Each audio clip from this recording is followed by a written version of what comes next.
है। ओम अज्ञानतिमिरन्धस्य ज्ञानाञ्जनशलाकया चक्षुरुन्मिलितं येन तस्मै श्रीगुरवे नमः। श्रीचैतन्यमनोभीष्टं स्थापितं येन भूतले स्वयं रूपः कदा मह्यं ददाति स्वपदान्तिकं वन्देऽहं श्रीगुरून् श्रीयुतपदकमलं श्रीगुरून् वैष्णवांश्च श्रीरूपं सागरजातं सहगण रघुनाथान्वितं तं सजीवं साद्वैतं सावधूतं परिजनसहितं कृष्णचैतन्यदेवं श्री राधा कृष्ण पादान सहगण ललिता श्री विशाखान्वितांश्च। हे कृष्ण करुणा सिंधु दीनबंधु जगत्पते गोपेश गोपिका कांत राधा कांत नमोस्ते। तप्त कांचन गौरांगी राधे वृंदावनेश्वरी वृषभानुसुते देवी प्रणमामि हरिप्रिये। वाञ्छाकल्पतरुभ्यश्च कृपा सिन्धुभ्येव च पतितानां पावनेभ्यो वैष्णवेभ्यो नमो नमः। जय श्री कृष्ण चैतन्य प्रभु नित्यानंद श्री अद्वैत गदाधर श्रीवासदि गौर भक्तवृंद। हरे कृष्णा कृष्णा कृष्णा हरे हरे, हरे राम राम राम हरे हरे। नमो विष्णुपदाय कृष्ण पृष्ठाय भूतले श्रीमते भक्तिवेदांत स्वामिनिति नामने। नमस्ते सारस्वती देवे गौरवाणी प्रचारणे निर्विशेष शून्यवादि पाश्चात्य देशतारिणे। गौरंग हरे कृष्णा।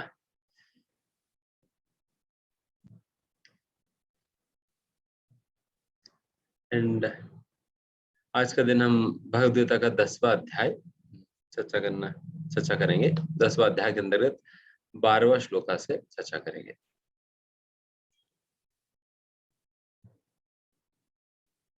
ऐसा 10वां अध्याय के अंतर्गत भगवान मूल रूप से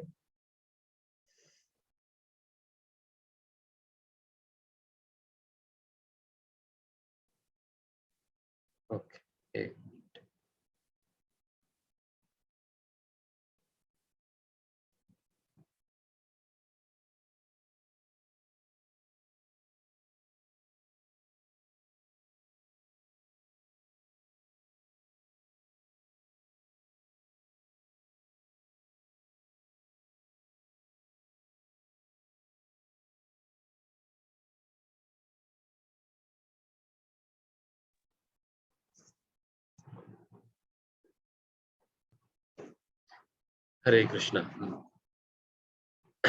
भगवद गीता 10वां अध्याय हम चर्चा कर रहे थे। 10वां अध्याय में 12वां श्लोक का हम शुरू करेंगे। एंड मुख्य रूप से इस 10वां अध्याय के अंतर्गत भगवान अपने ऐश्वर्यों के विषय में वर्णन करेंगे और 11वां अध्याय में भगवान अपना ऐश्वर्यों को दिखाएंगे भी।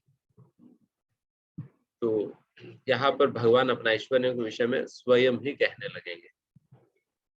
एंड ये अध्याय भक्तों के लिए इसलिए महत्वपूर्ण है क्योंकि इस अध्याय के अंतर्गत हमें भगवान की जैसे हम अक्सर लोग कहते हैं गॉड इज ग्रेट, भगवान महान है करके, और इस अध्याय में हमें ये जानने के लिए मिलेगा भगवान कितना महान है और या क्या चीज भगवान कितना महान बनाती है। क्योंकि जितना हम ये बात समझेंगे उतना एक्सेप्टेंस बढ़ेगा।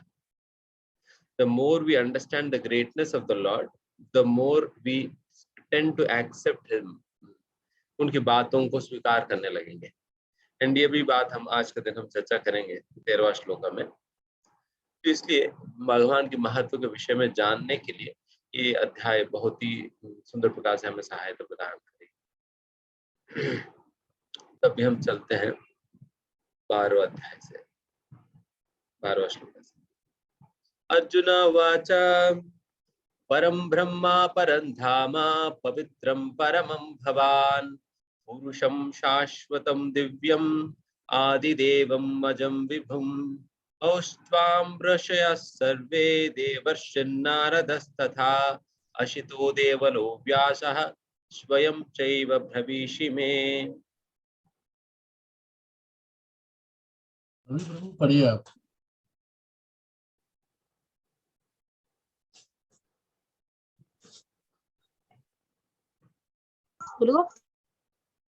कौन पढ़ रहे? रवि प्रभु पढ़ रहे।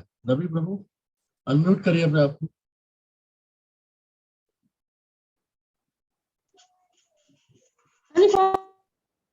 अरे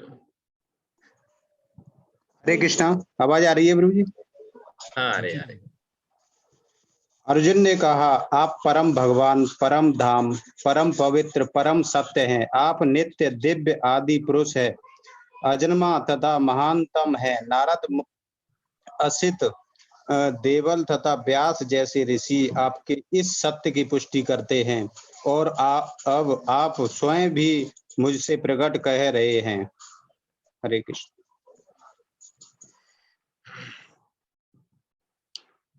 अभी तक जितना जो कुछ भी भगवान ने भगवत गीता के अंतर्गत कई सारे बातें अभी तक भगवान ने कहा है,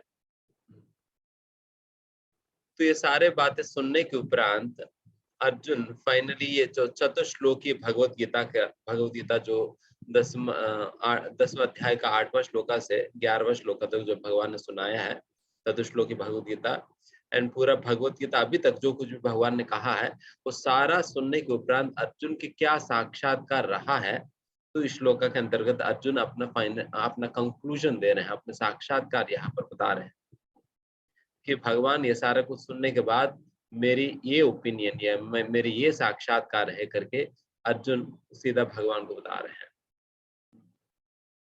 है ना। तो यहाँ पर हम ये बात जानने के लिए भी मिलेगा कि सारा भगवत गीता अगर जिसने भी सुना है ध्यान पूर्वक और श्रद्धा के साथ, ईर्ष्या रहित होकर, तो उन्हें निश्चित रूप से अर्जुन के अंदर अर्जुन को जिस प्रकार के साक्षात्कार प्राप्त हुआ है, उस व्यक्ति को भी उसी प्रकार के साक्षात्कार प्राप्त होगा। तो यहाँ पर हमें ये बात जानने के लिए मिलता है कि what it actually means to understand Gita. Bhagavad Gita को असलियत में समझने का क्या मतलब होता है, तो अर्जुन की इस साक्षात्कार से हमें जानने के लिए मिलता है।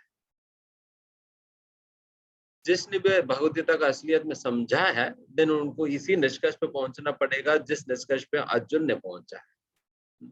अगर व्यक्ति अगर इस निष्कर्ष पे नहीं पहुंच पाया, देन इसका मतलब उन्होंने भगवत गीता समझा ही नहीं। क्योंकि कई बार लोग भगवत गीता के ऊपर अनुवाद लिखने के बाद भी उनको ये विश्वास नहीं होता है कि भगवान श्री कृष्ण पूर्ण पुरुषोत्तम भगवान है। अनुवाद तो लिख देते हैं, टिकाए लिख देते हैं, बट उनको ये भी अंडरस्टैंडिंग नहीं है कि पूर्ण पुरुषोत्तम भगवान कौन है करके। तो इसका मतलब उन्होंने फिर समझा ही नहीं भगवत गीता। बट यहाँ पर अर्जुन के विषय में आप देखिएगा, अर्जुन ये सारा भगवत गीता सुनकर वो ये निष्कर्ष पर पहुंच रहे हैं। दैट इज वाई इस श्लोका के अंतर्गत भगवान श्रील प्रभुपाद जी बात कहते हैं, who can understand Bhagavad Gita. Bhagavad Gita कौन समझ सकते हैं। भगवत गीता जैसा ये बात यहाँ पर भी लिख रहे हैं, और भगवत गीता की जो इंट्रोडक्शन परिचय में भी प्रभुपाद जी ये बात मेंशन करते हैं कि only one who at least accepts Krishna to be the supreme personality of Godhead theoretically, कम से कम theoretically भी क्यों ना हो, अगर एक व्यक्ति जब तक कृष्ण को पूर्ण पुरुषोत्तम भगवान के रूप में स्वीकार नहीं करेगा, उन्हें भगवत गीता कभी भी समझ में नहीं आएगी, कभी समझ में नहीं आएगी। एंड अर्जुन को भगवत गीता समझ में आने का मूल कारण इस श्लोका में बताए जा रहे हैं कि अर्जुन क्योंकि कृष्ण को पूर्ण पुरुषोत्तम भगवान के रूप में स्वीकार कर रहे हैं, तभी अर्जुन को ये समझ में आ रहा है। कम से कम अगर थ्योरेटिकली भी आप शुरुआत करेंगे ना, हो सकता है कि शुरुआत में आपको उतना दृढ़ विश्वास नहीं भी हो, कम से कम थ्योरेटिकली हमें स्वीकार कर लेनी चाहिए कि कृष्ण पूर्ण पुरुषोत्तम भगवान है करके। एंड वहां से अगर शुरुआत करें, देन धीमे धीमे भगवत गीता का जैसा जैसा अध्ययन करते जाएगा व्यक्ति, देन वो व्यक्ति इसी निष्कर्ष पे पहुंचेगा जिस निष्कर्ष पे अभी एक समय पर अर्जुन पहुंच पा रहे हैं। इसलिए एक प्रकार की कंक्लूसिव स्टेटमेंट है यहाँ पर अर्जुन जो बता रहे हैं अपना साक्षात्कार, परम ब्रह्मा परम धामा पवित्रम परमम भवान क्षम शाश्वतम दिव्यम आदिदेवम भजम विभुम करके।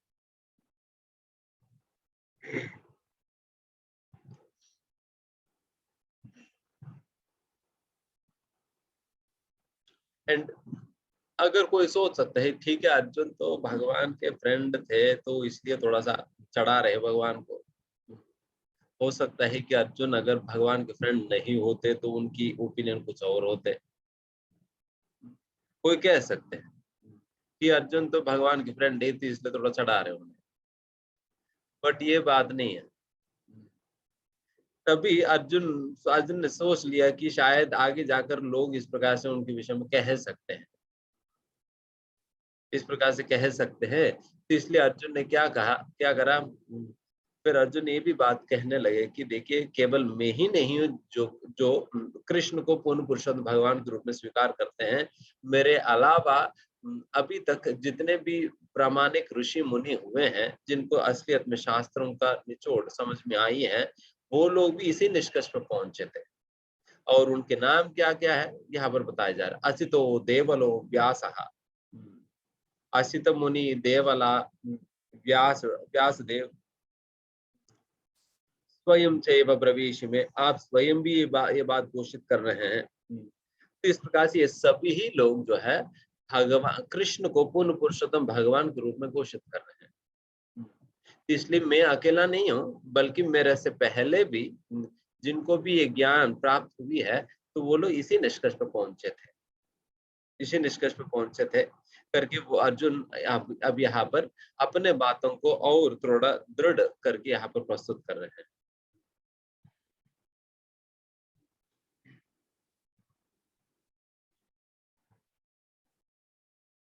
यहाँ पर इस प्रकार से प्रस्तुत कर रहे हैं।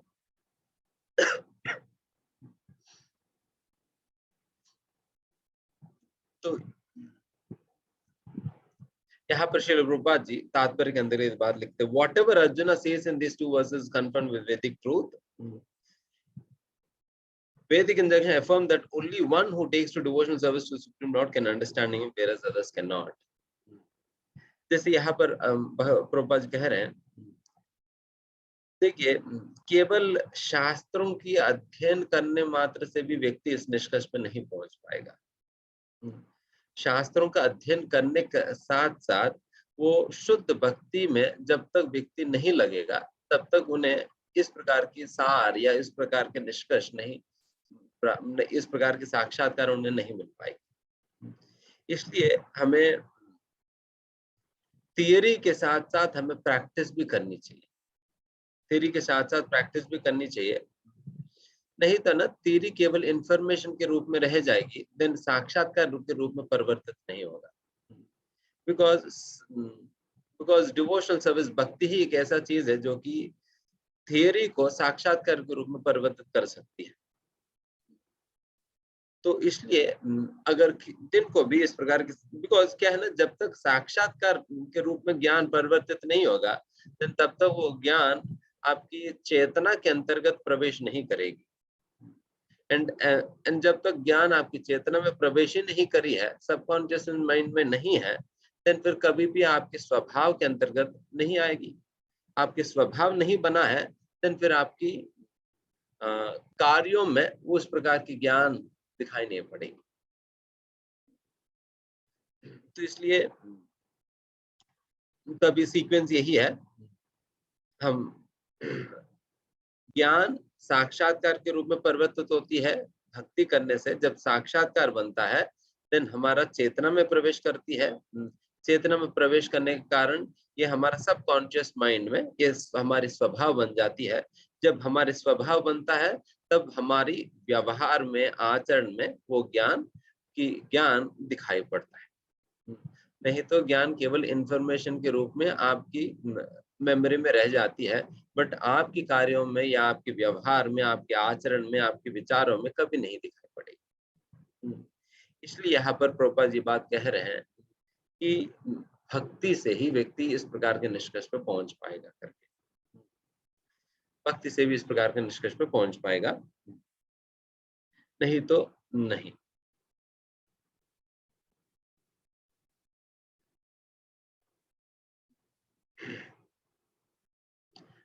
बट क्या करें, प्रभुपाद लास्ट में लिखते हैं कि कई बार दुर्भाग्यवश कई लोग इस प्रकार की बातें बारंबार सुनने के उपरांत भी वो लोग इस इन दोनों श्लोकों में बताई गई बातों को स्वीकार नहीं कर पाते हैं। देखिए क्यों स्वीकार नहीं कर पाते हैं कि बेचारे उनकी मेमोरी फुल है, इसलिए कुछ भी एंटर करने का प्रयास कर रहे हैं तो आउट ऑफ मेमोरी करके पॉपअप आ रहे हैं। तो इसलिए मेमोरी काली नहीं किया उन्होंने। वो मेमोरी काली नहीं किया, मेमोरी काली किए बिना सारे डालने का प्रयास कर रहे थे, तो कुछ जा नहीं रहे अंदर। तो ये मेमोरी काली होगा कैसे? मेमोरी काली होता है वैराग्य से, मेमोरी काली होता है। क्योंकि वैराग्य नहीं है तो दिन फिर सारे चीजें दिमाग के अंदर बढ़ते जाएगा, दिन हमेशा यही पाप दिखाता है। जब वैराग्य जब आएगी, देन वैराग्य होने से दिन फिर व्यक्ति के पास कुछ मेमोरी बचेगा, इसके लिए भी ज्ञान को स्वीकार करने के लिए, है ना।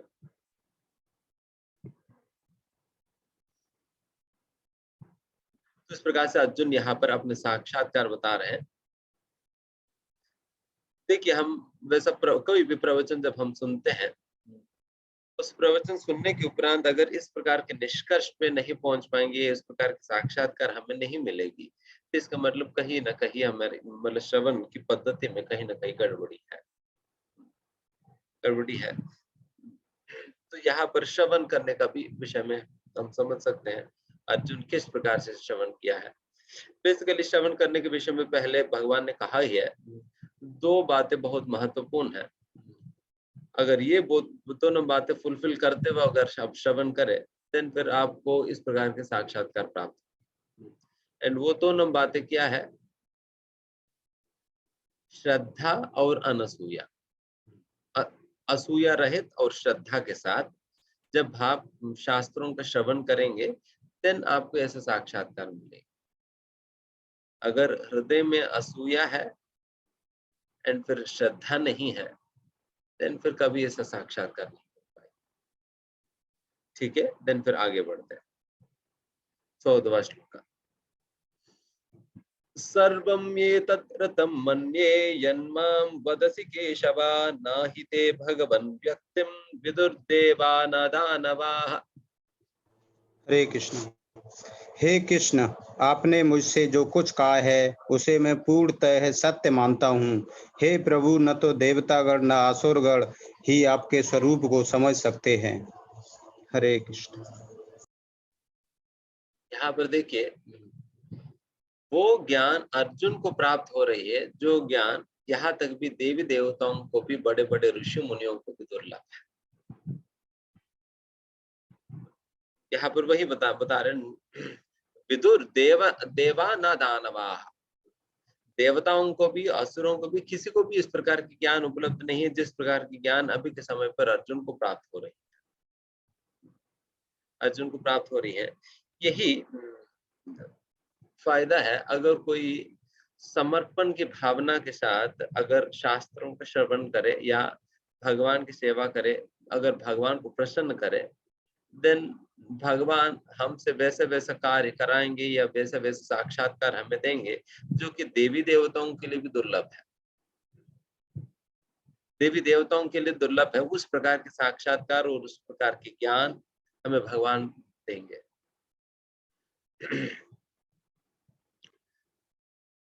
तो यहाँ पर अर्जुन को उसी प्रकार के साक्षात्कार प्राप्त हो रहे हैं। एंड फिर यहाँ पर ये भी बात आप देख, सर्वम एतद् ऋतं मन्ये, अर्जुन बता रहे हैं कि भगवान अभी तक आपने जो कुछ भी कहा है मैं उसे परम सत्य के रूप में स्वीकार करता हूँ, परम सत्य के रूप में स्वीकार करता हूँ।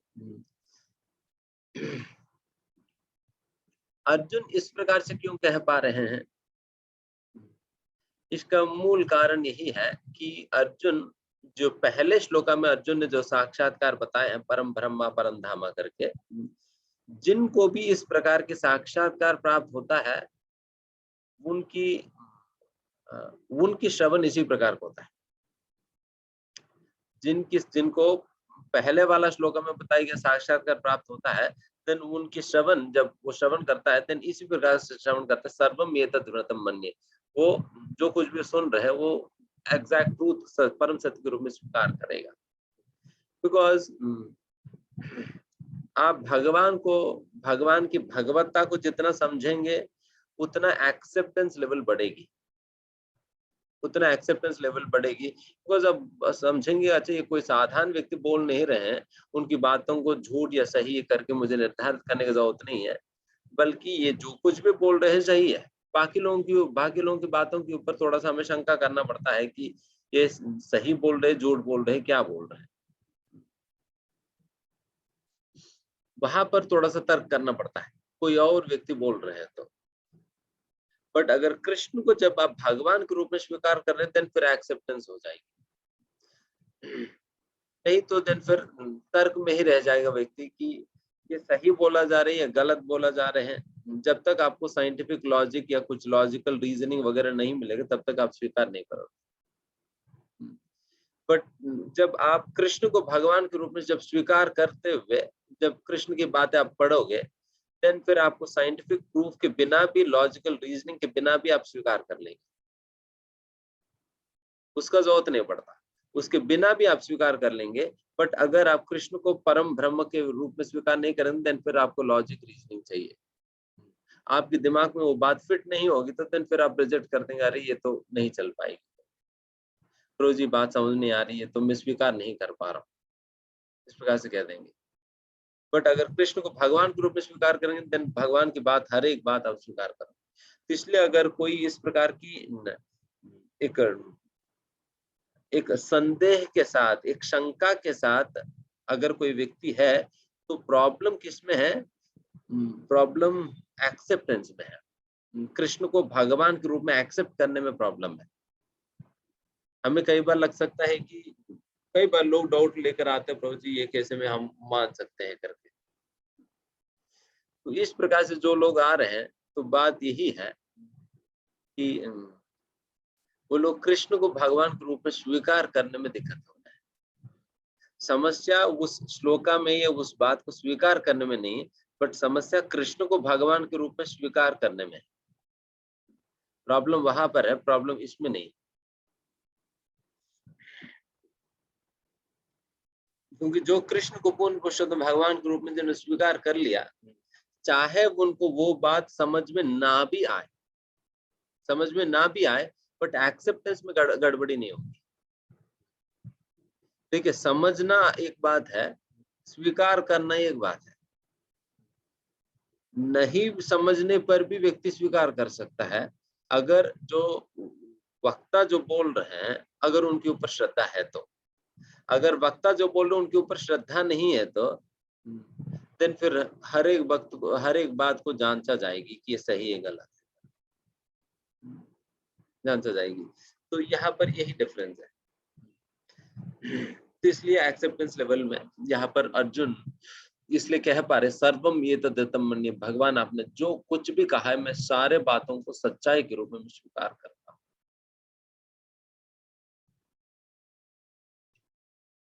तो यहाँ पर ये भी आप देख सकते हो कि तो ऐसा डाउट करने वाले लोग गुरु की बातों को भी लॉजिकली एनालाइज करने का प्रयास करें। अगर उनकी लॉजिक के अंदर गुरु की बातें फिट नहीं होते, देन फिर लगता है कि प्रभु जी शायद ये चलेगा नहीं, ये काम नहीं होगा। जैसे अगर मान ले गुरु कई बार मान ले कोई टारगेट दे दिया, देखिए हमें 5 सालों में हमें मंदिर खड़ा कर देना है, देन फिर आपकी लॉजिकल अंडरस्टैंडिंग या आपकी लॉजिकल एबिलिटी के अंदर फिट नहीं होता, मुझे लगता है कि गुरु तो इम्प्रैक्टिकली बात कर रहे हैं, तो संभव ही नहीं है, तो एक्सेप्ट नहीं कर पाएंगे। बट जिनको श्रद्धा है तो वो स्वीकार करेगा, अगर गुरु कह रहे तो वो होगा, केवल मुझे अपनी प्रयास करनी, तो उस प्रकार की श्रद्धा के साथ वो आगे बढ़ेगा। बाकी लोग तो डाउट करते रह जाएंगे, बाकी लोग डाउट करते रह जाएंगे।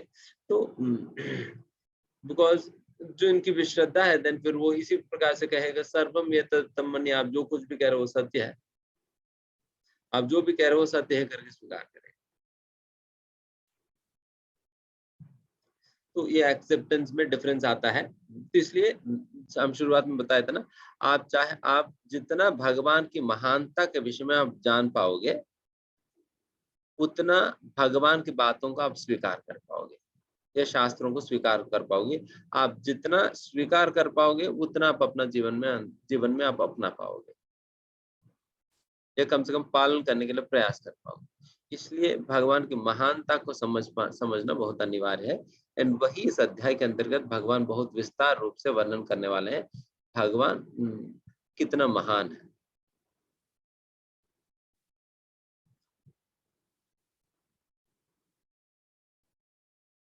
इसलिए अगर भगवत गीता समझना है तो धन अर्जुन के पद चिन्हों में चलते हुए समझना पड़ेगा। अर्जुन जिस प्रकार से समझे हैं तो उसी प्रकार से हमें समझना पड़ेगा। वही बात प्रभुपाद जी लिखते हैं, one should therefore follow the path of Arjuna, he received the authority of Bhagavad Gita। जिस प्रकार से अर्जुन ने समझा उसी प्रकार से चलना पड़ेगा।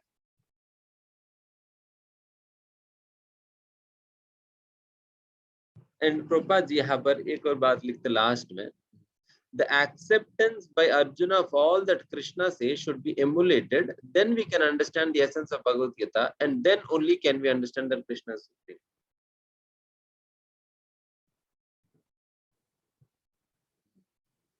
ये बहुत महत्वपूर्ण बात है, थोड़ा सा गहराई में जाकर समझने का प्रयास करते हैं। यहाँ पर आप देखिए,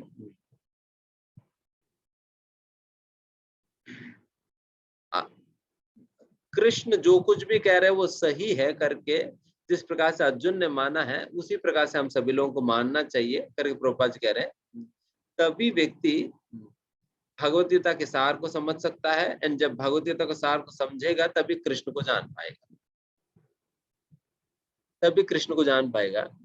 अभी ये विचित्र बात देखिए, इसका मतलब कृष्ण को जाने बिना भी कृष्ण को स्वीकार करना पड़ेगा।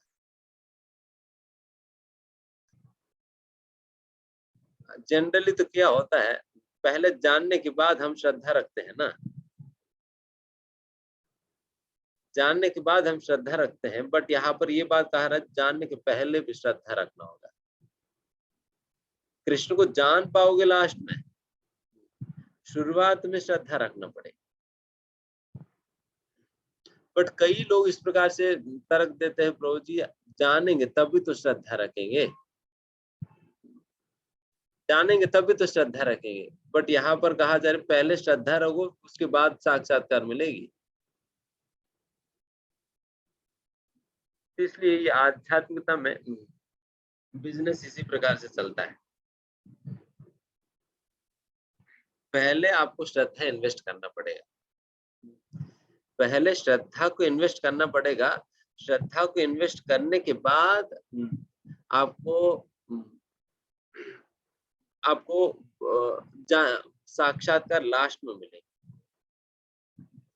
ये एग्जैक्टली उसी प्रकार से है ना कि आप कहेंगे कोई भी बिजनेस जब आप स्टार्ट करोगे ना, आप पहले कहें कि जी पहले मुझे प्रॉफिट दिखाओ, फिर उसके बाद मैं इन्वेस्टमेंट करूंगा। प्रॉफिट दिखाओ उसके बाद मैं इन्वेस्ट करूंगा करके क्या है कोई बात बनता है? बल्कि इन्वेस्ट करने के बाद ही तो प्रॉफिट आएगी ना। बट लोग आध्यात्मिकता को मानने के बाद कहते पहले मुझे प्रॉफिट दे दो, फिर उसके बाद मैं इन्वेस्ट करता हूँ। तो आध्यात्मिकता में भी वही बिजनेस है। जिस प्रकार से आप कोई भी बिजनेस स्टार्ट करते वक्त पहले आप एक श्रद्धा के साथ इन्वेस्टमेंट करोगे कि अच्छा इस बिजनेस में थोड़ा बहुत मैं इन्वेस्ट करूंगा, देन फिर धीमे धीमे मैं अपना इन्वेस्टमेंट बढ़ाता रहूंगा, देन फिर मुझे रिटर्न्स मिलता रहेगी। कई बार इन्वेस्ट करता है देन पूरा गायब, 1 लाख रुपए इन्वेस्ट कर दिया देन फिर पूरा गायब हो गया। तो ऐसे भी होता है कई बार। बट फिर भी लोग एक श्रद्धा के साथ इन्वेस्ट करते, ठीक है 1 लाख रुपए इन्वेस्ट करके देख लेते हैं। देन फिर उसके बाद जब उनको प्रॉफिट आता है, देन फिर उनको लगता है कि ठीक है थोड़ा और इन्वेस्ट करके देख लेते हैं। अभी हम 5 लाख इन्वेस्ट करेंगे तो 5 लाख इन्वेस्ट करेगा, और उनको और रिटर्न आए, देन फिर वो 10 लाख करेगा, फिर 1 करोड़ करेगा। तो इस प्रकार से अपना बिजनेस बढ़ाता रहेगा। एग्जैक्टली वही कार्य हम यहाँ पर भी करते हैं। यहाँ पर वो लाख रुपए की बजाय श्रद्धा को इन्वेस्ट करना होता है। इसलिए शुरुआत में हमें श्रद्धा को हमें इन्वेस्ट करना होता है। तो इसलिए आप ये मत सोचिए कि पहले मुझे समझ में आए, पहले मुझे साक्षात्कार मिल जाए, या पहले मेरे आंखों के सामने भगवान प्रकट हो जाए, उसके बाद भगवान को मानता हूं।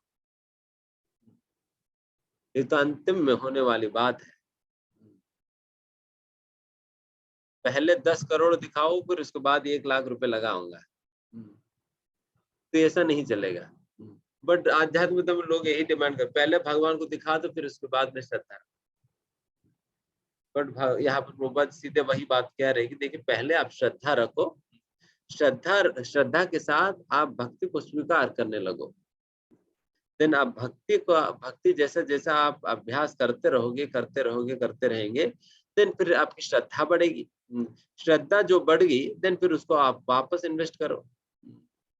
प्रॉफिट मिल गई, प्रॉफिट को वापस आप इन्वेस्ट करो, देन फिर आपका श्रद्धा और बढ़ेगी।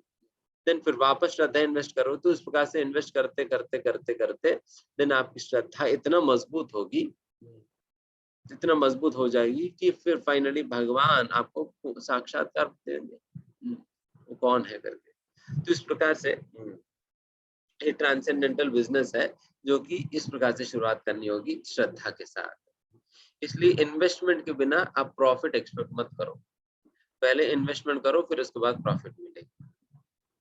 ये कौन से समझ में आया सभी को? श्रद्धा क्यों पहले लगाए जाए, इसलिए पहले से ही लोग, इसलिए भक्ति का शुरुआत ही कहते हैं ना, आदो श्रद्धा तदो साधु संग वचन क्रिया नर्त निवृत्ति। साक्षात्कार को तो बहुत बाद में आने वाली है, पहले श्रद्धा रखना होता है। तो इस प्रकार से ये बात है।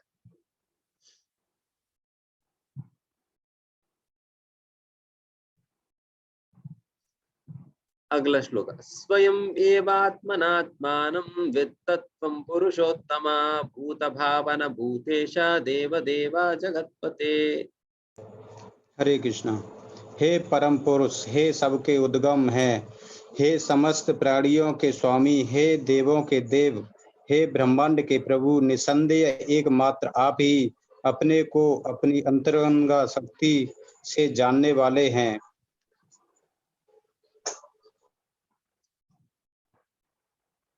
विचार भगवान सभी को जानते हैं, बट भगवान कोई नहीं जानते। जैसे कई बार लोग कहते हैं ना, रोज मुझे कोई नहीं समझता है, मुझे कोई नहीं समझता है, लोग कई बार कहते हैं। उसी प्रकार भगवान भी एक श्लोक में, पहले श्लोक में कहते हैं, माम तु वेदन कश्चन, माम तु वेदन कश्चन, मुझे कोई नहीं जानते है। तो वही बात यहाँ पर अर्जुन भी बता रहे कि भगवान आपने सही कहा, आपको कोई नहीं जानते आपके सिवा। इसलिए भगवान को भगवान के सिवा और कोई नहीं जानते। हालांकि मतलब अगर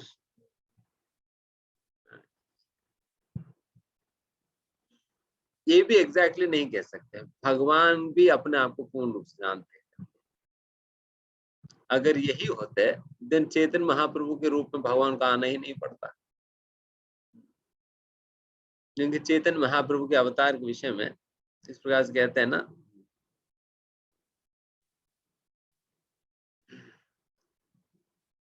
राधा श्री राधायाय प्रणय महिमा की त्रिशोवान यही बात। उस श्लोक के अंतर्गत भगवान इस प्रकार से कहते हैं कि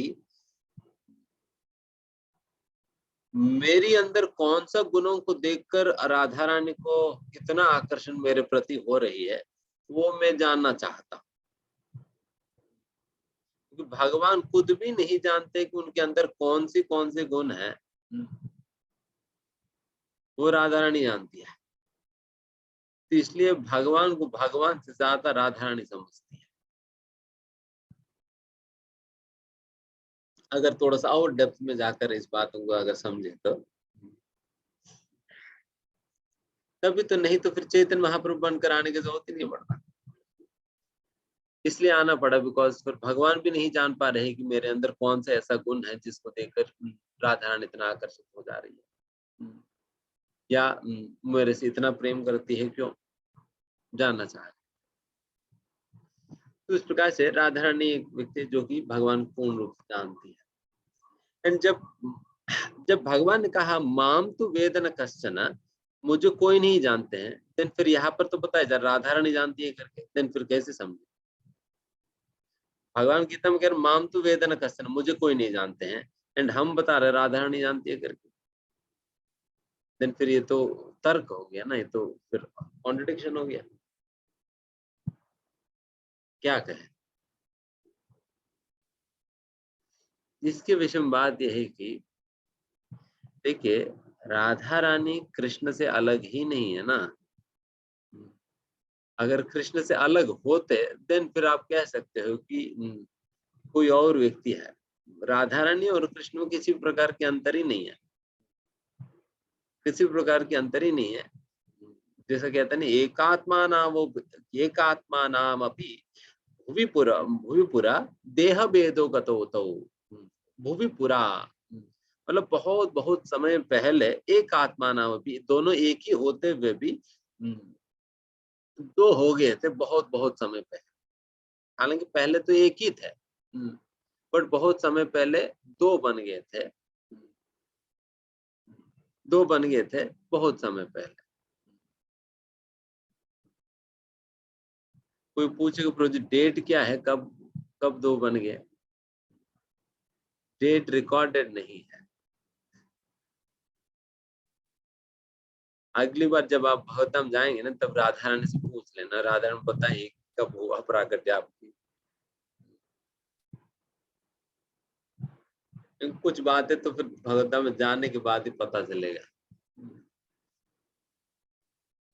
सब कुछ यही पता चल गया तो दिन फिर भागवतम जाए भी किस लिए, कुछ तो जानने के लिए जाना होगा ना, इसलिए सारे यही नहीं बता जाते।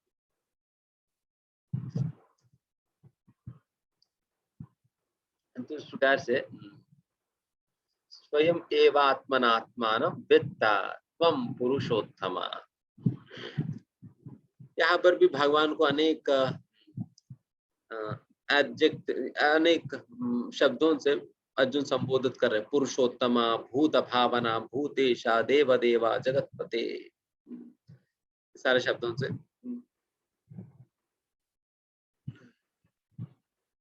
ये इस प्रकार के शब्दों के द्वारा भगवान को तत्वतः समझने में हमें समर्थन या सहायता प्राप्त होती है। भूत भावना मतलब one who is the maintainer और maintainer of all the living entities, सारा जीवों का जो मेंटेनर है।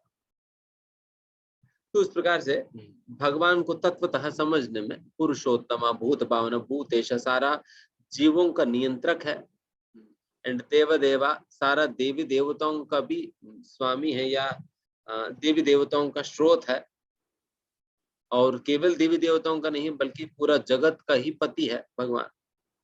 पति मतलब मेंटेनर है, पूरा जगत का ही पालन करने वाला है। तो इस प्रकार से भगवान को तत्वतः समझने में इस प्रकार के शब्द हमें सहायता देती है। एंड प्रभुपाद जी तात्पर्य के अंदर शुरुआत में ही बहुत सुंदर शब्द लिखते हैं,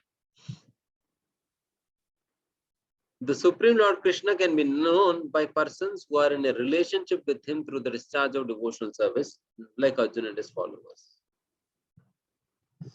कृष्ण को वही व्यक्ति जान पाएगा जो व्यक्ति कृष्ण के साथ एक संबंध बना सका, जिन्होंने कृष्ण के साथ कोई संबंध जोड़ पाए हैं, वही व्यक्ति असलियत में कृष्ण को समझ पाए। क्योंकि कृष्ण के विषय में दिव्य ज्ञान ये हृदय में प्रकाशित होता है, हृदय में प्रकाशित होता है। क्योंकि भगवान तो देना तो चाहते हैं बट हमारा कोई संबंध ही नहीं बना, तो इसलिए फिर हमारा तक पहुंचता नहीं है चीजें। जैसा कि मान लीजिए दो, एक वैली है, वैली जानते हैं आप लोग, वैली क्या कहेंगे, घाटी, घाटी है, घाटी है। देन फिर दोनों और ऊंचे भूमि है, और उन दोनों भूमियों को कनेक्ट करने के लिए कई बार ब्रिज बनाए जाता है। अगर मानो कि ब्रिज ही नहीं है, देन क्या फिर उस भूमि से इस भूमि तक कोई कुछ जा पाएगी? कुछ भी नहीं जा पाएगी। फिर दोनों के बीच में ब्रिज होगा, देन फिर कुछ लेना देना संभव हो पाएगी। ब्रिज ही नहीं तो फिर कुछ लेना देना संभव नहीं हो पाएगी।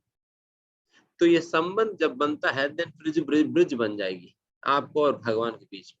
देन फिर कुछ एक्सचेंज, साक्षात्कार, ज्ञान इत्यादि चीजें एक्सचेंज होंगी। अगर संबंध ही नहीं तो फिर कुछ भी नहीं होने वाला। देन आपका सामान आपके पास रहेगी, कृष्ण का सामान कृष्ण के पास रहेगी, कुछ एक्सचेंज नहीं होगा। तो इसलिए यहाँ पर प्रभुपाद जी कह रहे हैं कि वो संबंध जरूरी है, रिलेशनशिप। वो संबंध होगा तो देन फिर आप भगवान को सेवा करेंगे, सेवा देंगे तो भगवान आपको साक्षात्कार देंगे, आपको ज्ञान देंगे। तो इस प्रकार से एक्सचेंज हो पाएगी, नहीं तो फिर कभी नहीं हो पाएगी। इसलिए प्रभुपाद जी कह रहे हैं कि जो व्यक्ति इस प्रकार के संबंध बना सका है भगवान के साथ, वही व्यक्ति को इस प्रकार की ज्ञान समझ में आएगी। आगे बढ़ते, वक्तुम् अर्हसि अशेषेण दिव्या हि आत्मविभूतयः याभिर्विभूतिभिर्लोकान् इमां त्वं व्याप्य तिष्ठसि। हरे कृष्णा। कृपया करके विस्तार पूर्वक मुझे अपने उन देवीय ऐश्वर्य को बताएं जिनके द्वारा आप इन समस्त लोकों में व्याप्त हैं। हरे कृष्ण। खास करके मायावतियों का सबसे बड़ा पॉइंट होता है कि भगवान की सर्वव्यापक स्थिति के विषय में। देखिए, भगवान अगर सर्वव्यापक है, हर जगह भगवान उपस्थित है, तो फिर भगवान व्यक्ति थोड़ी हो पाएंगे, एक रूप थोड़ी हो पाएगा। जिस प्रकार से हवा हर जगह उपस्थित तभी हो पाई बिकॉज उसका कोई रूप ही नहीं, हवा का कोई रूप नहीं, तभी तो वो हर जगह व्याप्त हो पाई, है ना। तो उसी प्रकार से भगवान का भी कोई रूप नहीं है, भगवान कोई रूप संभव नहीं हो पाएगी बिकॉज भगवान सर्वव्यापक है।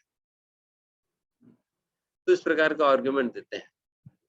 इसलिए अर्जुन यहाँ पर भगवान से पूछ रहे, भगवान सभी लोगों को मुंह बंद कर देंगे, आप खुद ही बताओ कि आप कैसे सर्वव्यापक होते हो।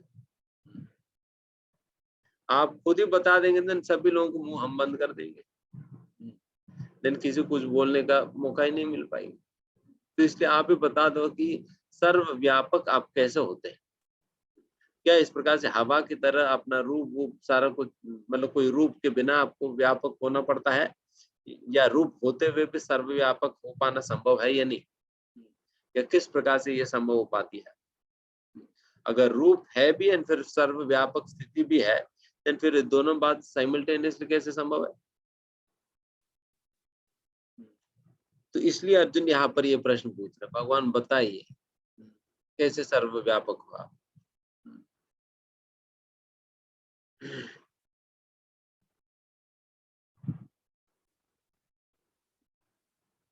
एंड अर्जुन ये भी पूछ रहे हैं कि अपना विभूति या बिर विभूति बिर लोकान, कौन सा विभूति आपकी है, ये भी हमें बताइए।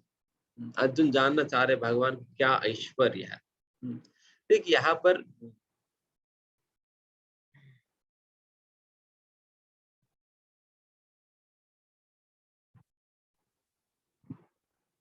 क्या अर्जुन को डाउट हो रहे हैं क्या कृष्ण पे? कृष्ण थोड़ा सा आप अपना ऐश्वर्य के विषय में थोड़ा सा आप बताओ, तभी मैं मानता हूं आपको। नहीं, अर्जुन तो पहले ही स्वीकार कर लिए प्रश्न। अर्जुन पूछने के पहले ही अर्जुन तो कह दिया ना, परम ब्रह्म परम धाम पवित्रम परम भगवान सर्वम एतत् ऋतं मन्ये। आप भगवान हो, पूर्ण पुरुषोत्तम भगवान हो, परम ब्रह्म हो, परम धाम हो, परम पवित्र हो, और आदि पुरुष हो, आदि देव हो करके अर्जुन ने पहले ही स्वीकार कर लिया। एंड इसलिए मैं आपकी सारे बातों को मैं सच्चाई के रूप में मैं स्वीकार करता हूं करके अर्जुन ने पहले कह दिया। अर्जुन भगवान को कृष्ण को भगवान के रूप में स्वीकार करना एंड कृष्ण की सारे बातों को परम सत्य के रूप में स्वीकार करना, ये पहले ही हो चुका है। तो यहाँ पर फिर भी अर्जुन इस प्रकार से पूछ रहे हैं, किस लिए? हम सभी के, क्योंकि हमारा विश्वास नहीं बने ना अभी, हमारा विश्वास नहीं बनी, इसलिए अर्जुन हमारे लिए पूछ रहे हैं कि भगवान आगे आएंगे लोग जो कि आपके ऊपर विश्वास नहीं रखेंगे, तो इसलिए उन लोगों के लिए आप अपना ऐश्वर्य के विषय में थोड़ा बताओ, ताकि आपके ऐश्वर्य के विषय में जानकर क्यों न हो लोग आपको मानने लगेंगे, आपके ऊपर विश्वास करने लगेंगे। इसलिए आप अपना ऐश्वर्य के विषय में बताओ करके यहाँ पर अर्जुन भगवान से पूछ रहे हैं। अर्जुन अपना जानकारी के लिए नहीं, बल्कि हमारा भलाई के लिए अर्जुन हमारी ओर से भगवान से ये प्रश्न पूछ रहे हैं, अपने विभूतियों के विषय में बताने।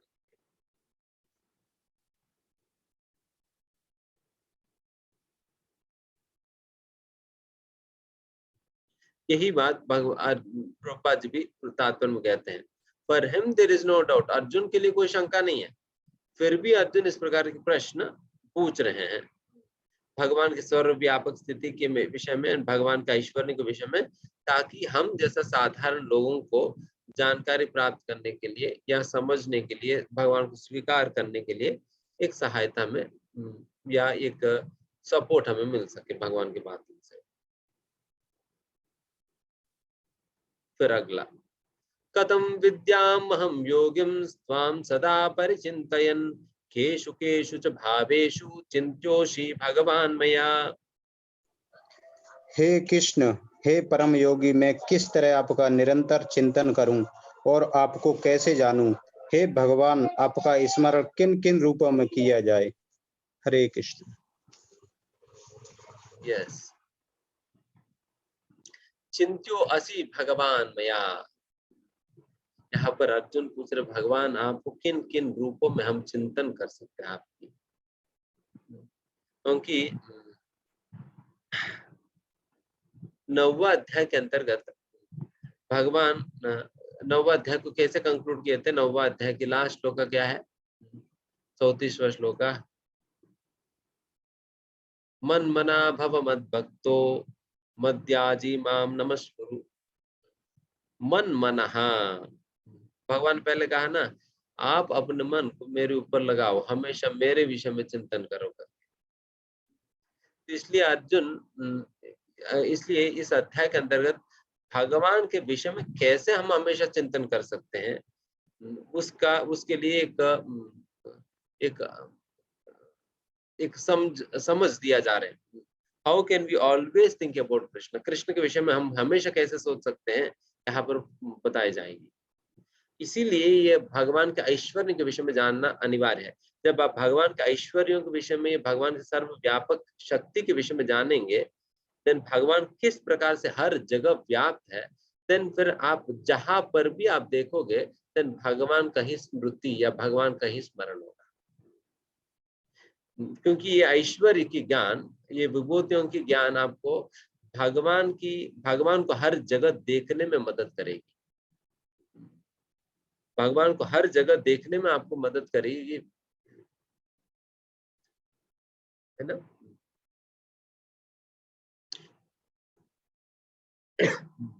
इसलिए विभूतियों के विषय में जानना चाहिए, जिससे हमें भगवान को हम हर जगह देख सकेंगे। एंड भगवान को हर जगह देखने फायदा क्या है? देन भगवान को हम हमेशा मन मना, ये संभव हो पाएगी, भगवान को हमेशा हम स्मरण कर सकेंगे। इसलिए यहाँ पर अर्जुन के चिंत्योसी भगवान मया, आपके विषय में हम चिंतन कर पाएंगे भगवान, आप अगर इन विभूतियों के विषय में बताएंगे तो। कथम विद्यामहं योगिस्त्वां सदा परिचिन्तयन्, सदा परिचिन्तयन्, हमेशा आपके विषय में चिंतन संभव हो पाएगी अगर ऐश्वर्य को जानने से। देखिए, आप हम आंखें तो बंद करके तो नहीं चल पाएंगे, या केवल भगवान को ही अगर भगवान का चित्र को ही आप अपने सामने रखकर आप हर जगह चल तो नहीं पाओगे, देन बहुत एक्सीडेंट हो जाएगी। फिर अगर भगवान के चित्र को सामने रखकर आप चलने लगे, देन फिर दिक्कत हो जाएगी। एंड कई बार तो भगवान का चित्र क्या, भगवान का श्री विग्रह सामने होते हुए भी भगवान का चिंतन नहीं हो पाता है, देन फिर क्या करें। इसलिए भगवान को हर जगह देखना सीखना है। हाउ कैन बी, मतलब हर जगह कैसे देखा जा सकता है, ये सीखना है। एंड ये विद्या हमें भगवान इस अध्याय के द्वारा देने वाले हैं। इस अध्याय के द्वारा ये विद्या हमें देने वाले हैं, किस प्रकार से आप भगवान को हर जगह देख सकते हो, हमेशा अपने मन को भगवान के ऊपर कैसे लगा सकते हो। तो ये विद्या भगवान इस अध्याय के द्वारा देने वाले हैं, अपने विभूतियों के विषय में समझाकर। जैसा उदाहरण के लिए भगवान कहते हैं कि देखो, मैं नक्षत्रों में चंद्रमा हूं करके, नक्षत्रों में मैं चंद्रमा हूं करके भगवान बताएंगे। इसका मतलब फिर जब भी आप चंद्रमा को देखोगे देन आपको क्या स्मरण आनी चाहिए, अरे भगवान ने गीता में कहा ना कि नक्षत्रों में भगवान चंद्रमा है करके, अरे देखो चंद्रमा है। तो तुरंत इस प्रकार की बातें याद आनी चाहिए। देन भगवान कहते हैं रसोहम अपसुकौन्तेय, मैं पानी का स्वाद हूँ। देन तुरंत आप पानी पीते वक्त आपको स्मरण हो जानी चाहिए, अच्छा पानी, अच्छा इस पानी का जो स्वाद, जो मेरी प्यास को जो बुझा रही है, वो तो भगवान ही है स्वयं। जब भगवान कहते हैं मैं आपके पेट के अंदर खाने को पचाने वाला जठराग्नि हूँ, जब आप खाना खा लिया और आपकी खाना पच रही है, देन आपको समझ लेनी चाहिए अरे भगवान जठराग्नि के रूप में मेरे सारा खाना पचा रहे हैं। अगर मानो जठराग्नि कम हो गया, डाइजेशन प्रॉब्लम शुरू हो गया, देन फिर सोचो समझो कि आपकी भक्ति कम है। इसलिए थोड़ी जठराग्नि वीक हो गया, डाइजेस्टिव प्रॉब्लम आ गया।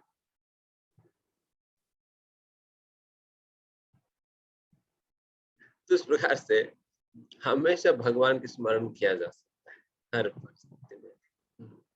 अब देखो श्रील प्रभुपाद जी का खास करके मॉर्निंग वॉक्स, आप कभी मॉर्निंग वॉक्स के दौरान जो प्रभुपाद जी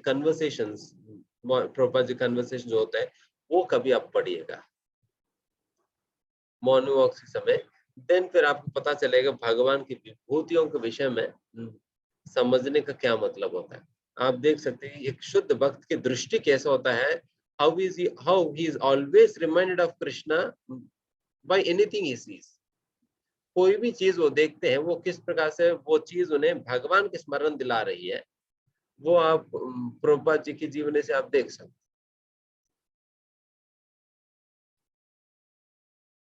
प्रभुपाद जीवन से देख सकते हैं हम किस प्रकार से। जैसे उदाहरण के लिए एक बार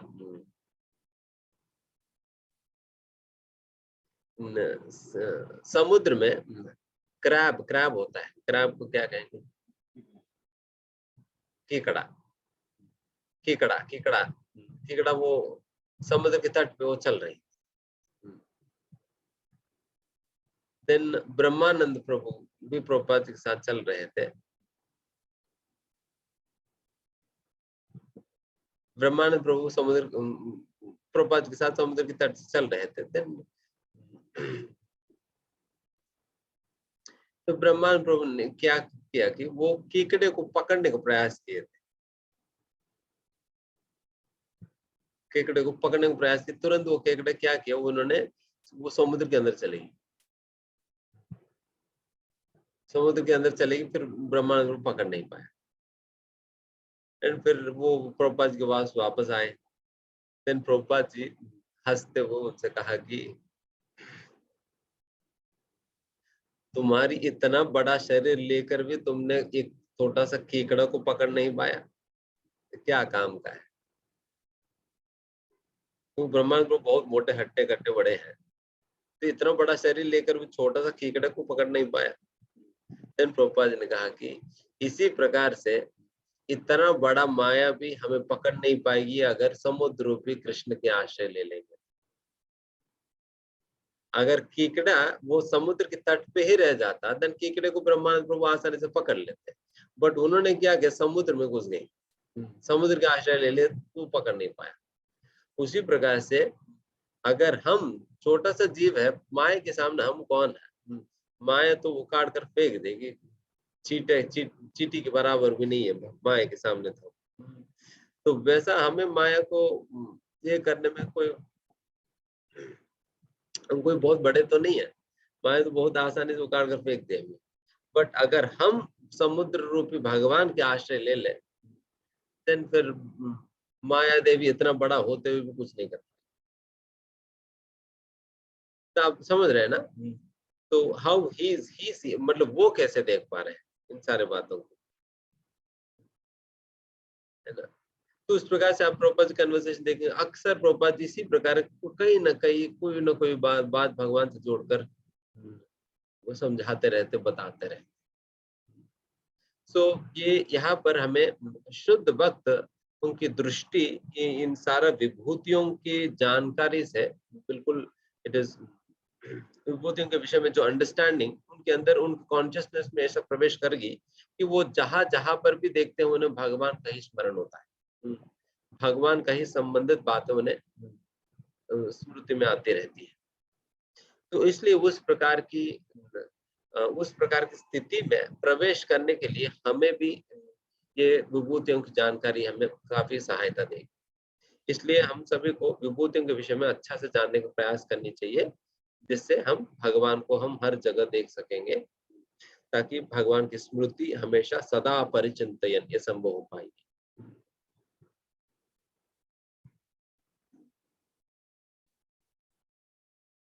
एंड ये भी हमें पता चलेगा। एंड दूसरा, तो अर्जुन ये विभूतियों को विषय में पूछने का दो मूल कारण है, फाइनली हम बता रहे हैं। एक तो हर जगह भक्तों के लिए हमेशा परिचिंतन, सदा परिचिंतन, मन मनः, ये कैसे भक्तों के लिए कैसे संभव हो सकेगी, ये विभूतियों के द्वारा बता रहे, ये सेक्शन के द्वारा। एक तो ये कारण है।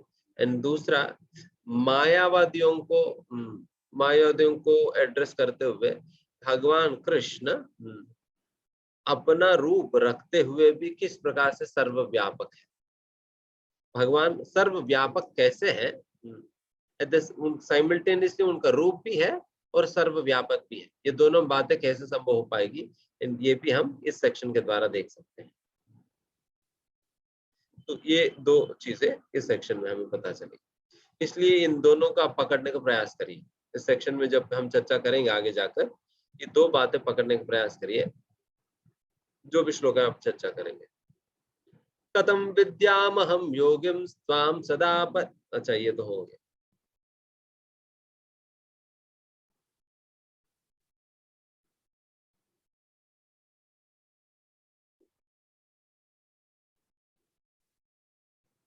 यहाँ पर प्रभुपाद जी कहते हैं कि एक वरिष्ठ भक्त केवल अपने ही समझ से मतलब नहीं रखते हैं, बल्कि बाकी लोगों को भी समझ में आ रही है नहीं है,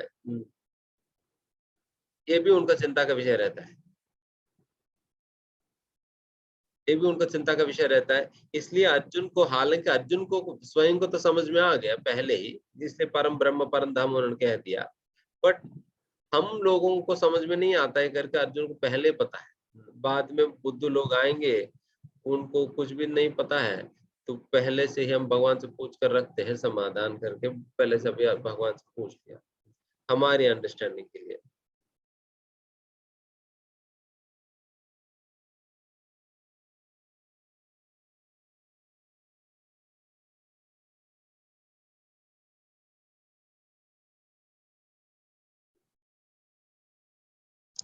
तो इस श्लोक में एक और बात यह है कि शुद्ध भक्त कृष्ण के चिंतन में हमेशा वो अपने मन को लगा पाता है, कृष्ण के चिंतन में हमेशा अपने मन को सहज रूप से लगा पाता है, क्योंकि हमेशा वो भगवान की लीलाओं के विषय में हो, भगवान की लीलाओं के विषय में हमेशा वो स्मरण करते हुए उन्हीं लीलाओं में प्रवेश करके बैठे रहते हैं। बट हम जैसा लोगों के लिए हमेशा अपने मन को भगवान के ऊपर कैसे लगा सके? शुद्ध भक्त तो वो तो सहज रूप से वो तो हमेशा भगवान की लीलाओं में मग्न रहेगा। जिस प्रकार चेतन महाप्रभु, गोस्वामी, ये सभी लोग तो हमेशा भगवान की लीलाओं में नित्य लीला प्रविष्ट कहते हैं ना। भगवान की वो तो पहले से ही नित्य लीला प्रविष्ट है, भगवान की लीलाओं में रहता है। तो उस प्रकार से शुद्ध भक्तों के लिए तो संभव है, बट हमें भगवान की स्मरण हमेशा कैसे संभव है? बिकॉज हम आध्यात्मिक चीजों को देखने की क्षमता नहीं है, इसलिए स्थूल रूप की चीजों को देखकर भगवान के स्मरण हम कैसे कर सकते हैं, वो यहाँ पर सिखाए जा रहे हैं। बिकॉज हम तो केवल फिजिकल चीजों को ही रिलेट कर पाते हैं, और फिजिकल चीजें भगवान से कैसे रिलेटेड है ये यहाँ पर समझाई जाएगी। How everything in this world is connected to Krishna. इस दुनिया के अंतर्गत हर एक चीज भगवान के साथ उनके संबंध कैसे जुड़ा हुआ है, वो इस सेक्शन के अंतर्गत वर्णन किया जाएगी। ये कनेक्शन जानकर हम जब भी उन चीजों को देखेंगे तुरंत हमें भगवान की स्मरण आनी चाहिए। यस, इस प्रकार से ये चीज भगवान के साथ ये कनेक्टेड है। जैसे उदाहरण के लिए कहा जाएगी कि मैं पर्वतों में मैं हिमालय हूँ, पर्वतों में मैं हिमालय। तो इसलिए जब भी आप पर्वतों को देखेंगे तुरंत क्या याद आनी चाहिए? अच्छा, पर्वतों में भगवान कहाँ है? भगवान हिमालय। तो इस प्रकार से कम भगवत गीता के बाद आपको याद आए कृष्ण के स्मरण हो गया स्थूल रूप को देखकर। तो इस प्रकार से फिजिकल चीजों के द्वारा हमें भगवान की स्मृति दिलाई जाएगी इस श्लोक में। तो फिर अब भगवान आगे कहते हैं, विस्तरेणात्मनो योगम विभूतिम च जनार्दन भूय कतया तृप्तिर्हि शृण्वतो नास्ति मे मृतम। हरे कृष्णा। हे जनार्दन, आप पुनः विस्तार से अपने ऐश्वर्य तथा योग शक्ति का वर्णन करें। मैं आपके विषय में सुनकर कभी तृप्त नहीं होता, क्योंकि मैं जितना ही आपके विषय में सुनता हूँ उतना ही आपके शब्द अमृत को चखना चाहता हूँ। हरे कृष्ण। शृण्वतो नास्ति मे अमृतम भूयः कतया तृप्तिर्हि। मैं कभी संतुष्टि नहीं हो पा रहा हूँ, कतया तृप्तिर्हि। आपकी कथा कितना भी सुनूं फिर भी मुझे वो तृप्ति नहीं हो रहे हैं, तृप्ति नहीं हो रहा, और से और सुनने की इच्छा हो रही है मुझे और सुनना चाहिए, और सुनना चाहिए। इसलिए आप बहुत विस्तार रूप से मुझे बताइए। ये असलियत में ये भावना होती है अगर कोई व्यक्ति प्रामाणिक रूप से श्रद्धा के साथ सुन रहे हैं और उनको उस कथा से आनंद मिल रहे हैं। तो बाकी लोग तो बार बार घड़ी देखते रहेंगे, प्रभु जी क्या आज थोड़ा सा लग रहे हैं कि प्रभु जी जिस फ्लो में चल रहे थोड़ा लंबा खींच जाएगी।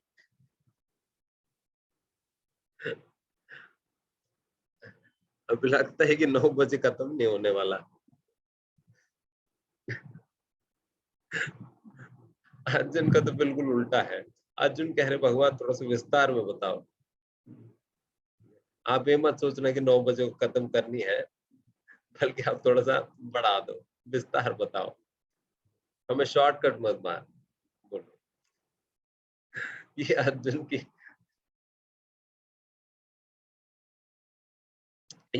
की फीलिंग है। भूयः कतया तृप्तिर्हि शृण्वतो नास्ति मे अमृतम।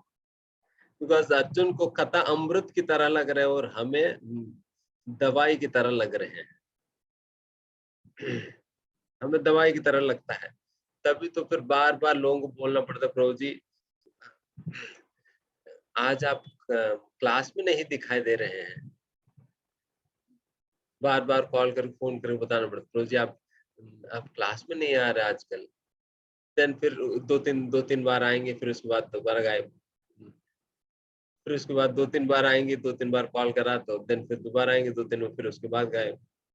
तो पीछे पढ़कर खींचना पड़ता है।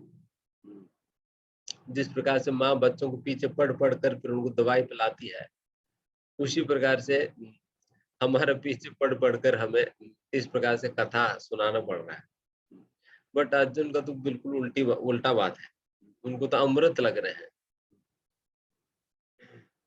यही बद्अवस्था है।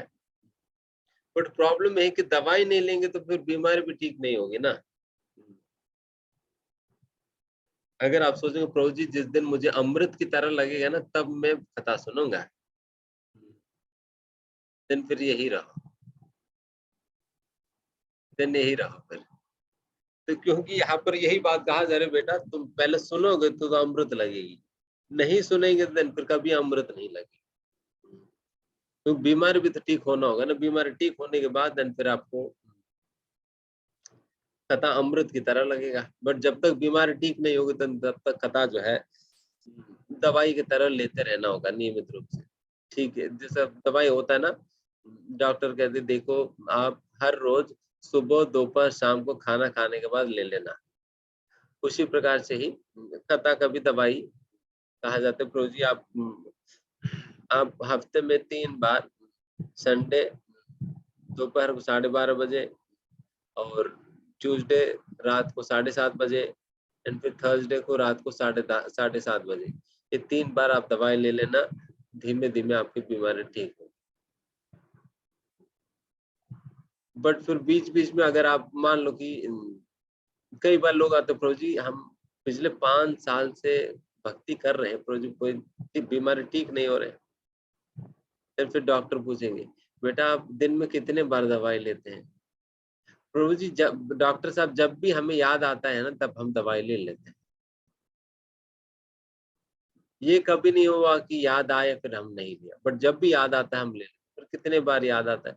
प्रभु जी हम दिन में कभी 1 बार याद आता है, नहीं तो 2-3 दिन में 1 बार याद आ जाता है, तब हम दवाई ले लेते हैं। तो फिर ये ऐसा क्या बीमारी ठीक होगी? बीमारी ठीक नहीं होगी, फिर दवाई ठीक से लेना पड़ेगी तभी बीमारी ठीक होगी। तो उसी प्रकार से ये जो भी स्पिरिचुअल दवाई है, ये भी हमें ठीक प्रकार से नियमित रूप से लेंगे, देन फिर बीमारी ठीक होगी, नहीं तो फिर ठीक नहीं होगा।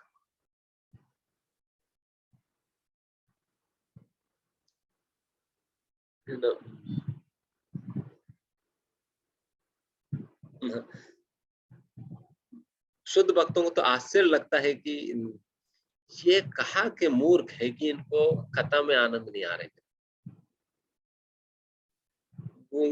वहां पर सौनकादि ऋषि कहते हैं भागवतम में, कौन कुर्यात कथा रतिम, कौन सा ऐसा मूर्ख है जिनको कथा में आसक्ति नहीं होता है। बट उन्हें पता नहीं कि हम लोग यहाँ पर बैठे नोएडा में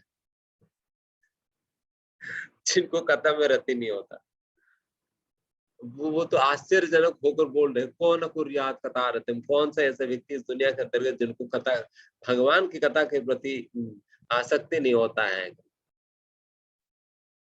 ना।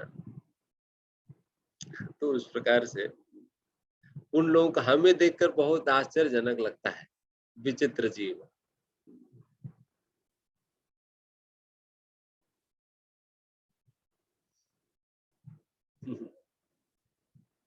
एंड जो भी इस प्रकार से प्रामाणिक रूप से जो सुनता है, जिनको अमृत की तरह लगता है, तो वो तो बारंबार यही सोचेगा कि मुझे और सुनना है करके। That eagerness to hear more and more about Krishna, Krishna के विषय में और ज्यादा सुनने की इच्छा उनके हृदय में भरा रहता है। एंड यही भावना जो भी प्रामाणिक श्रोताएं रहे, चाहे परीक्षित महाराज हो, यहाँ पर अर्जुन बता रहे हैं, भागवत में परीक्षित महाराज कहेंगे, एंड उसी प्रकार की बातें सौनकादि ऋषि भी कहते हैं। एंड एक स्थान पर विदुर जी भी कहते हैं। तो इस प्रकार से ये सभी ही लोग भागवत कथा के विषय में यही बात है, सेम बात कहते हैं। जैसा सौनकादि ऋषि कहते हैं स्वादु स्वादु पदे पदे, स्वादु स्वादु पदे पदे कहते हैं। एंड वही परीक्षित महाराज भी कहते हैं मुझे और सुनने की मन हो रही है। सुखदेव गोस्वामी बीच बीच में कट शॉर्ट कर देते थे, क्योंकि उनको टेंशन होता था कि ये पता नहीं अभी कथा लंबा कर देंगे तो दिन फिर 7 दिन में खत्म नहीं होगा, 7 दिन में तो चले जाएंगे, 7 दिन के पहले कथा खत्म कर देने थे और शॉर्टकट मारते थे। फिर परीक्षित महाराज अरे चिंता मत करो, आप पूरा लंबा बताओ, पूरा विस्तार रूप से बताओ करके। बीच बीच में सुखदेव गोस्वामी रोक देते थे, नहीं नहीं आप भी रुक जाओ, अभी ये बात क्लियरली बताओ कि इसके बाद क्या हो, उसके बाद क्या हो, वो इसके साथ क्या किए थे, सारा सारा कुछ बताते हैं, तो ये इंटरेस्ट होता है।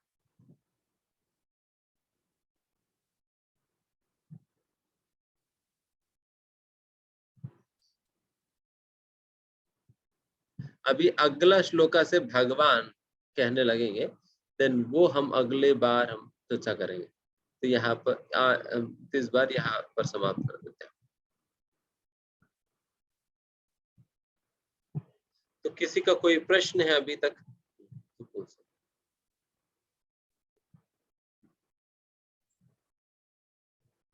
हरे कृष्णा, किसी का कोई प्रश्न है तो पूछ सकते हैं। हरे कृष्णा प्रभु जी। हेलो। हरे कृष्णा माता जी। यस माता जी। आपने जैसे स्टार्टिंग में बताया था ना कि हमारी मेमोरी में ज्ञान रह जाता है बट हमारे व्यवहार में नहीं आता, तो ये कैसे करना होता है और वैराग्य का एग्जैक्ट मीनिंग क्या है और कैसे आता है?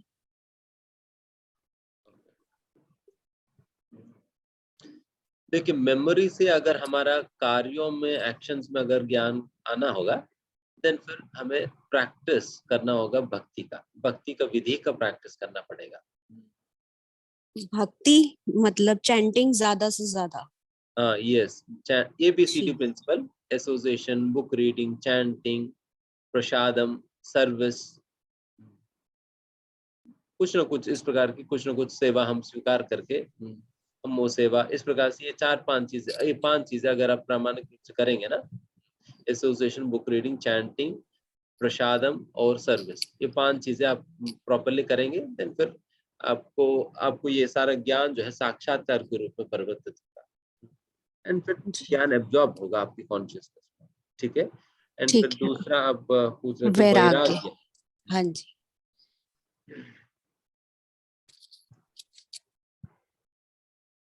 देखिए, वैराग्य का असली मतलब यह है कि it is not about giving up things but giving up wrong conception. वैराग्य मतलब कोई चीज छोड़ने के विषय में, छोड़ने की बात नहीं है, बल्कि एक गलत प्रकार की धारणा को त्यागने की बात है। गलत प्रकार की धारणा क्या, कौन सी धारणा जिसे हमें त्यागना है?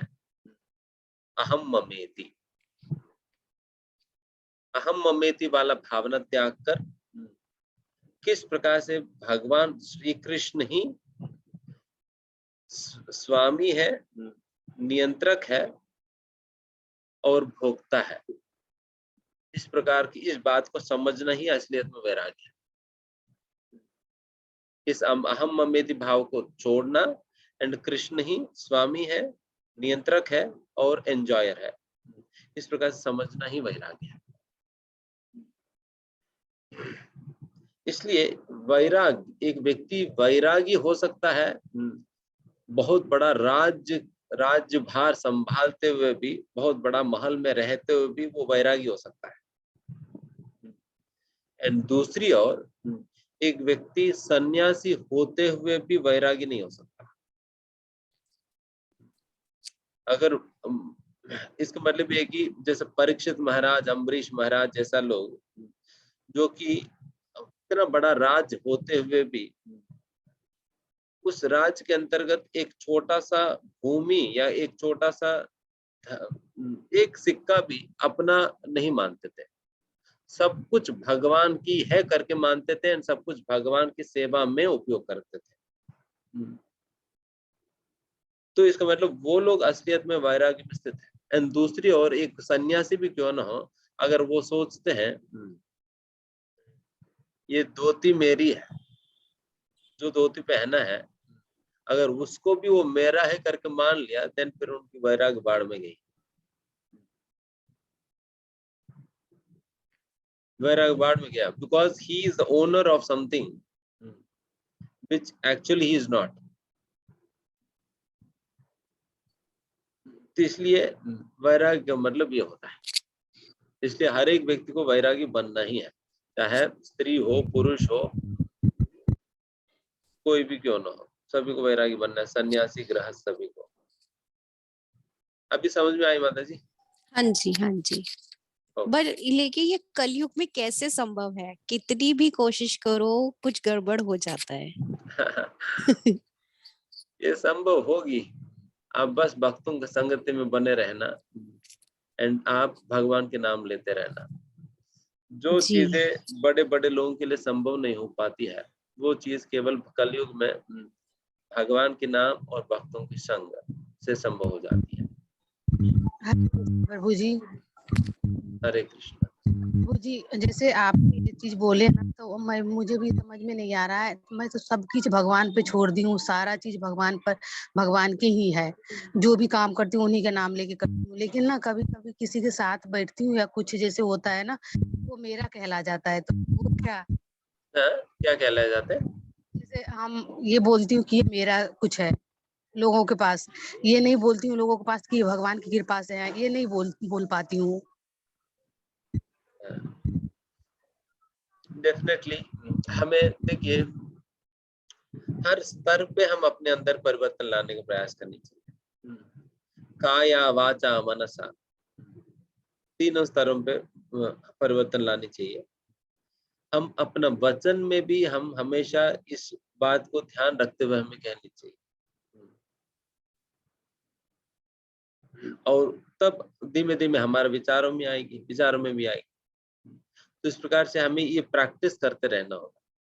हालांकि अभी के समय पर आपको अभ्यास नहीं है, बट आप अभ्यास करते रहिए। ये इस बात को मानते हुए सब कुछ ठाकुर जी के हैं, भगवान की है, भगवान की है करके संबोधित करते हुए आपको कार्य करना होगा। जैसे कई लोग इस प्रकार की आदत बनाते हैं, बट कई लोगों को केवल मुंह में ही रह जाता है बात। बट हम मुंह से भी कहना भी चाहिए एंड साथ ही साथ हम अपना जीवन में भी उन सिद्धांतों को पालन करने का प्रयास भी करना चाहिए। बट लैंग्वेज में भी परिवर्तन आनी चाहिए, हमारे विचारों में परिवर्तन आनी चाहिए और एक्शंस में भी परिवर्तन आनी चाहिए। तीनों स्तरों पे परिवर्तन आनी चाहिए, है ना? प्रभु जी, जैसे अगर मैं कोई साड़ी पहनी हूँ और मैं बोलूं कि कोई पूछता है तो मैं बोलती हूँ कि मेरा साड़ी है, बस यही मेरा कंफ्यूजन होता है कि मैं अपना क्यों बोलती हूँ कि मेरा है। ऐसे हम कैसे बोले? देखिए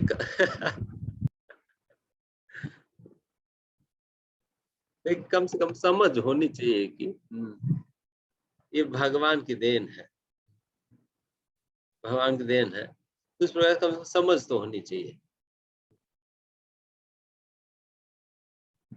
प्रभु जी, नाम से कठिन जो हमारे जीवन में लिखी होगी वो कट जाती है। जैसे कुछ होना है अनहोनी, पर नाम से वो क्या कट जाएगा, पूरा वैनिश हो जाता है या कम हो जाता है?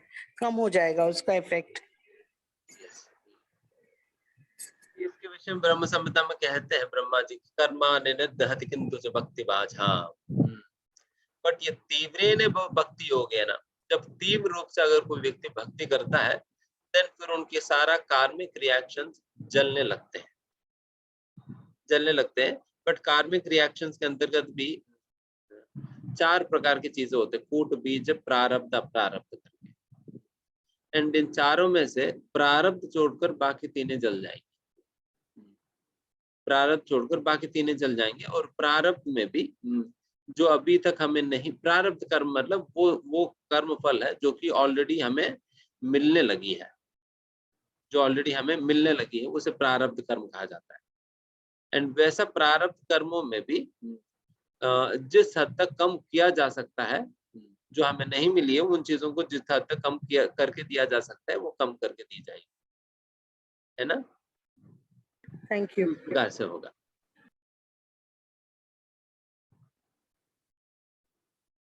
ओके, ठीक है, शायद सभी लोगों को प्रश्न हो गया। धन्यवाद। ओके, भक्ति तथा रूपी 3 बार हरि बोल बोल के धन्यवाद करेंगे। हरि बोल, हरि बोल, हरि बोल, हरि बोल। जगत गुरु शिला प्रभुपाद की की जय। जय, हरि बोल।